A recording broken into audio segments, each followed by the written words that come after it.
Dr. Catherine Ordway is an anti-doping and integrity expert from the University of Canberra. And just in the interest of transparency, I also do some work at the University of Canberra as a professorial fellow in sport. Catherine, thanks for joining me. I've spoken with Aivi Luik's lawyer and asked him whether he was familiar with any other cases that are along these lines where there's been this, what appears to be a stretch or an overreach on interpreting the rules of anti-doping. And I wonder, have you heard of any cases like this previously?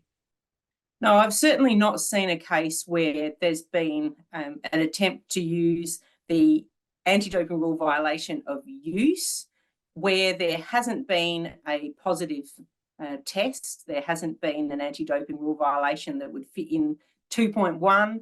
I haven't seen a case where there's been an attempt several years down the track to go back and look at a scenario which is allowed under the rules to then bring it under an anti-doping rule violation. The whole scenario is quite odd and doesn't fit with the purpose of the World Anti-Doping Agency, the World Anti-Doping Code, which of course is to prevent performance enhancement in sport. This is simply not that scenario.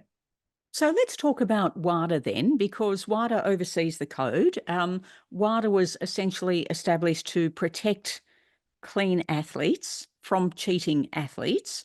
So what options might there be for WADA here? How would they be looking at this case? And could they in fact do anything to challenge it?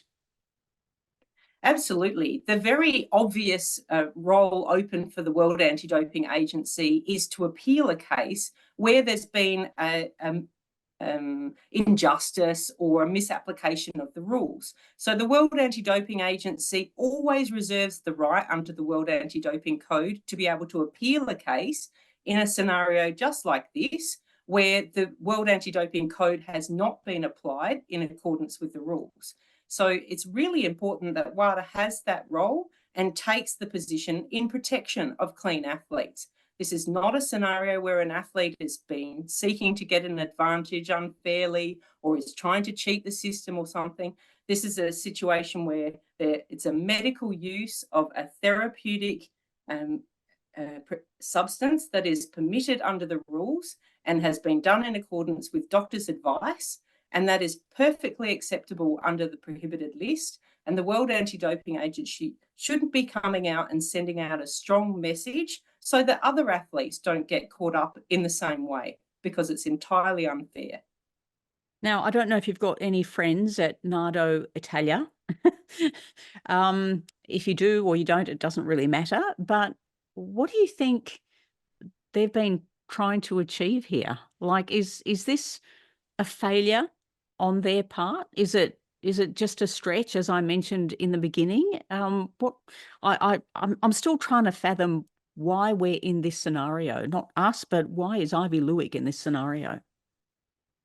It's really difficult to understand what the thinking is here for the Italian National Anti-Doping Organisation, but certainly we've seen mistakes being made in the past where, with every good faith and good intention, people have tried to apply the rules, and certainly the rules are complex.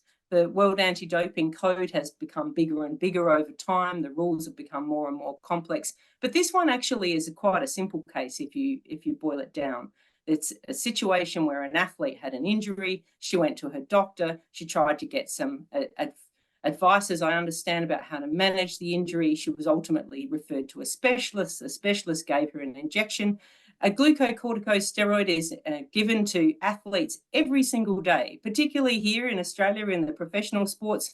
We see this every week, week in, week out, where athletes are given these kinds of pain-killing medications to enable them to compete at the highest possible level. And they go ahead and do that under doctors' instructions with the full blessing of the World Anti-Doping Code.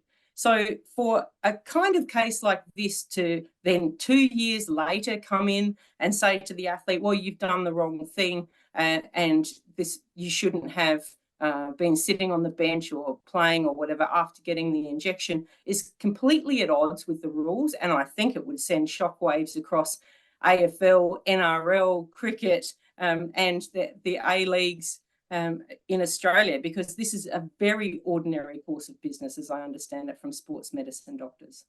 Absolutely. And I think this is the danger. If Aivi Luik decides, for whatever reason, not to proceed with a challenge in the Court of Arbitration for Sport, and it's obvious as to the reasons why you wouldn't, because it's so expensive, it's very time consuming, it's going to take a lot of mental energy, which has probably already been, expended on this case, and it stands, then that sets a precedent which would allow other NADOs around the world to prosecute the very same sort of thing.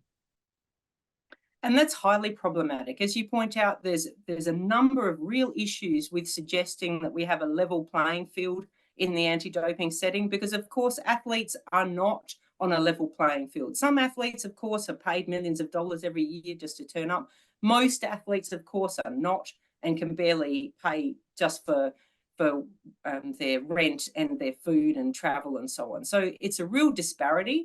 And as soon as you have a situation where you have to go to the Court of Arbitration for Sport, then it really becomes obvious, once you've got legal fees and the Court of Arbitration for Sport fees and so on, trying to get experts to give you advice and so on and so forth.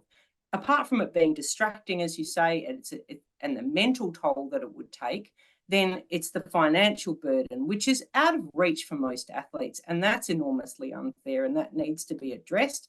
But of course, there's an easy win here. The World Anti-Doping Agency is the safeguard mechanism, the umbrella body that looks over the top to make sure that its rules are being implemented and applied appropriately and proportionately in all of the cases around the world. It has the right to appeal. It can easily step in and resolve this in an instant. And I hope that it does that. Catherine Ordway, thank you very much for your time. You're very welcome.